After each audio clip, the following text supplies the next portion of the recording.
You did what?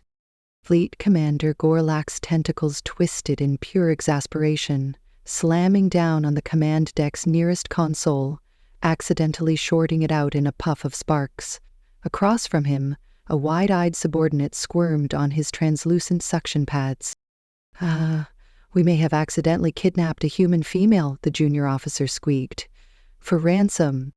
Gorlax blinked all four of his eyes slowly. Brilliant. Absolutely brilliant. Because obviously the one thing our species needs right now is to agitate the most terrifying bipeds in the known cosmos. The command deck fell into a stunned hush. Gorlax paced with gelatinous agitation. Whose idea was this? The subordinate's eye stalks drooped. Well, we thought. No, you didn't. That much is astronomically obvious. Do you even know who you took? Some diplomat's daughter, the officer replied meekly. Gorlax's entire torso pulsed a dangerous shade of crimson. Oh, you innocent sponge. You snatched Lyra Maddox, the only child of Admiral Rex Bloodhawk Maddox, the human who personally ejected an entire Trollneck's Dominion fleet into a neutron star during the siege of Ember Rift. A silence so absolute descended that even the navigation drones paused their idle humming. But humans are squishy, another crew member offered hesitantly. Surely we can manage one? Gorlax's laugh was a raspy burble of impending doom. Oh, my sweet larval brain, do you not read anything beyond gossip holofeeds? He slapped the main display. A grizzled, cybernetically enhanced human male appeared, scarred, half metal, all fury. This is Admiral Maddox. To humans, he's a war hero. To the Trollnecks, he's a walking extinction event. And to the silicon mines of Andros 5, he is only known as... Oh, as if on cue, alarm shrieked across the bridge. Incoming vessel dropping from hyperspace, the AI intoned dryly. Classification, Terran warship. Model, experimental dreadnought. ID, the reckless abandon. Gorlax's appendages slumped. Well, it was an honor vaporizing beside you. The comms crackled. This is Admiral Maddox, a gravelly voice announced. You have my daughter. I have come to retrieve her. Resistance is not recommended. One Skarnari crew member raised a hopeful tendril. Should we apologize? Before Gorlax could answer, plasma blasts rocked the hull. The view screen flickered, revealing the dreaded human warship bearing down like an avenging god. Gorlax sighed and waddled toward the escape pods. Next time, he grumbled. Let's kidnap something less suicidal, like an antimatter core or a rabid Gorgonix hunting beast.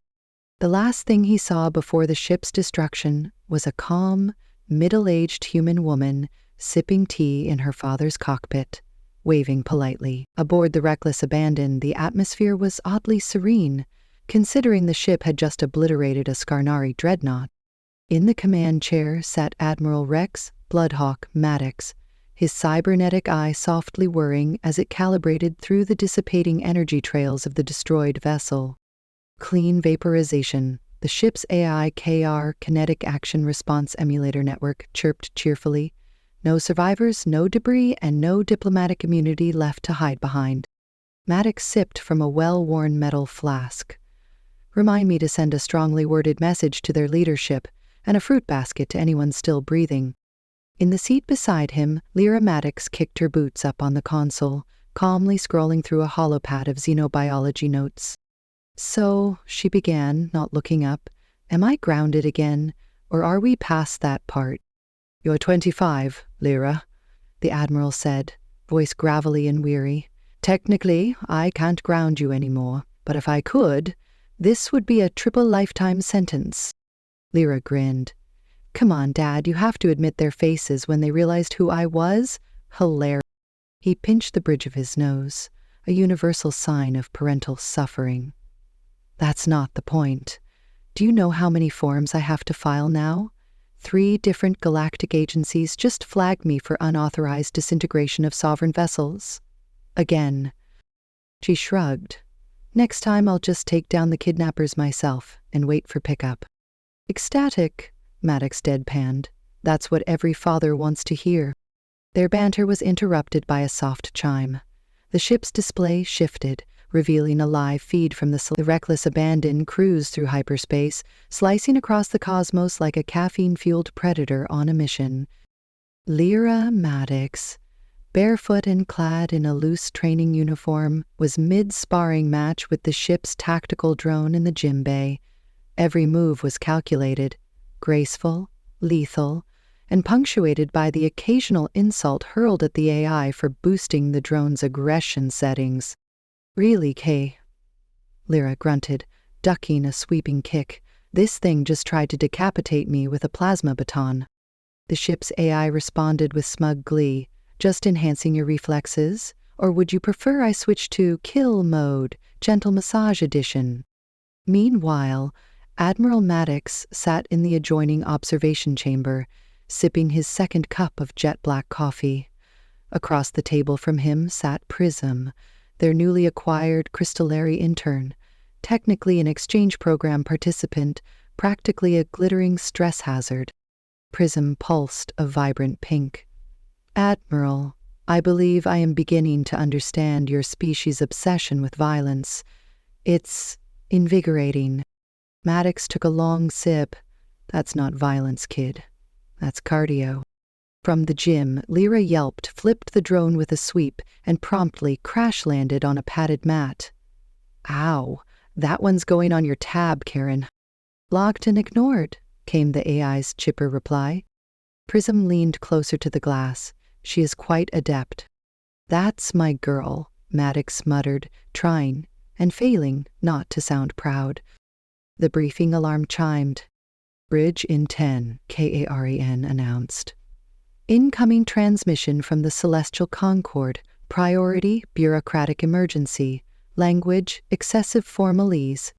Maddox sighed and stood, nodding at Prism. Let's get this over with. 10 minutes later, they were assembled on the bridge. Holographic screens, Crystallis Prime sparkled like a jewel amidst the void. A planet entirely encased in translucent crystalline structures. It shimmered with a kaleidoscope of refracted starlight that could drive even the most seasoned navigator into philosophical silence or madness.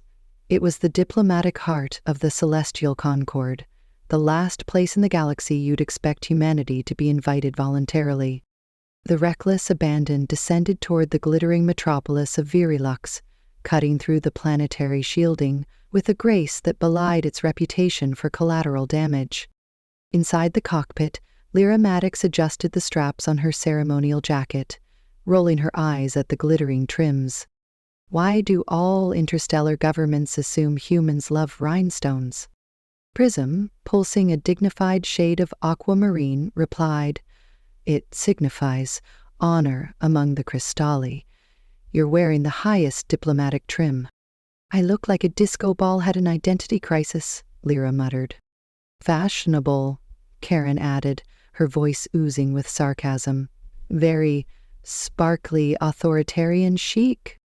Admiral Maddox stepped onto the bridge, fully clad in a dark, clean-lined uniform with a single medal that looked suspiciously like a bottle cap fused to scrap metal.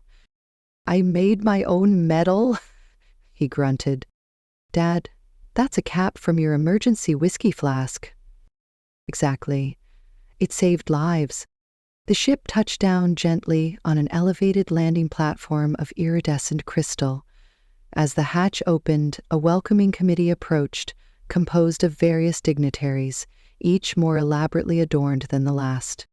Leading them was Archon Varelian, a tall humanoid draped in layers of shimmering robes and glowing sigils.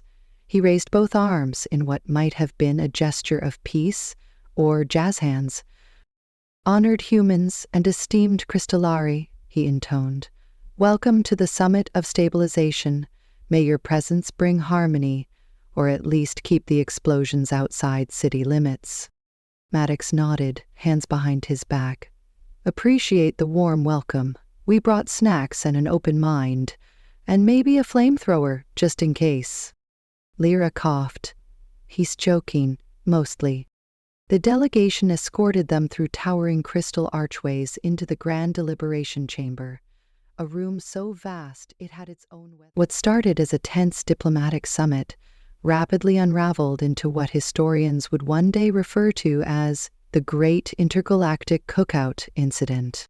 Admiral Maddox had just returned to his seat beside Lyra and Prism when a diplomat from the flame-dwelling Fornax species took offense to the Mycora Vic spore delegates releasing what they claimed were friendly pheromones.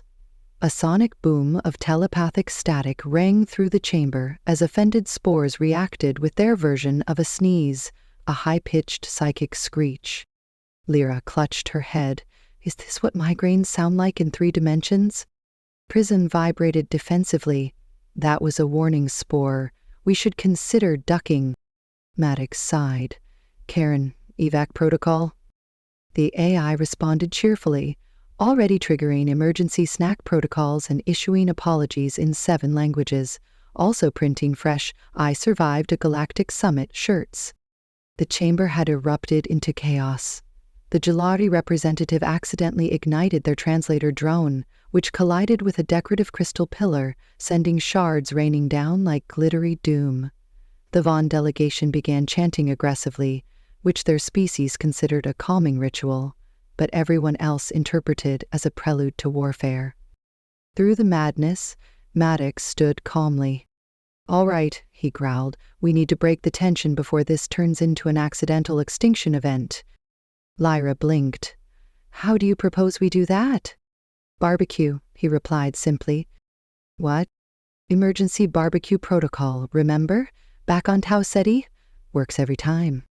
Before Lyra could protest, Maddox had already stomped toward the center of the room.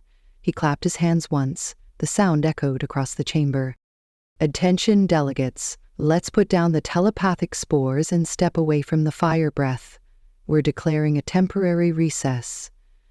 You're all cordially invited to the landing platform in 30 minutes for the first annual Galactic Peace Barbecue. Attendance is mandatory. Brisket is optional." A stunned silence followed. Then, oddly enough, species began filing out. Perhaps stunned, perhaps intrigued, perhaps unwilling to turn down free meat. Half an hour later, the reckless abandoned landing platform had been transformed into a bizarre culinary battleground. Alien cooking gear clanked alongside human grills. Holographic menus flickered overhead, some translating in real time. Smoked starfish, quantum ribs, vegetarian black hole gumbo. Lyra stood with tongs in one hand and a smirk on her face. The hangover from the intergalactic barbecue hadn't even worn off when the trouble started. Admiral Maddox was halfway through his 2nd cup of synthesized coffee, black, bitter and legally classified as a mild solvent, when Prism approached with a look of radiant unease. "I have received an invitation," Prism said, their hues dimming slightly. "Let me guess," Maddox muttered. "Someone wants you to host a cultural showcase, participate in a symbiotic meditation circle, or enter a competitive glow-off." Lyra peeked around a corner, still brushing stardust out of her hair. "I vote glow-off. Prism wins every time." Prism pulsed magenta. "No, Admiral. It's an invitation to return to Crystallis Prime for a private audience with the Crystalline Regent." Maddox froze mid-sip. "That's either a commendation or a very elegant execution notice." Lyra arched a brow. "Sounds fancy. Do we RSVP or just polish our best boots and hope for minimal detainment?" Several hours, and far too many wardrobe malfunctions later, the trio descended into the depths of Crystallis Prime's inner sanctum. Gone were the towering public chambers. This was the heart of the crystalline bureaucracy.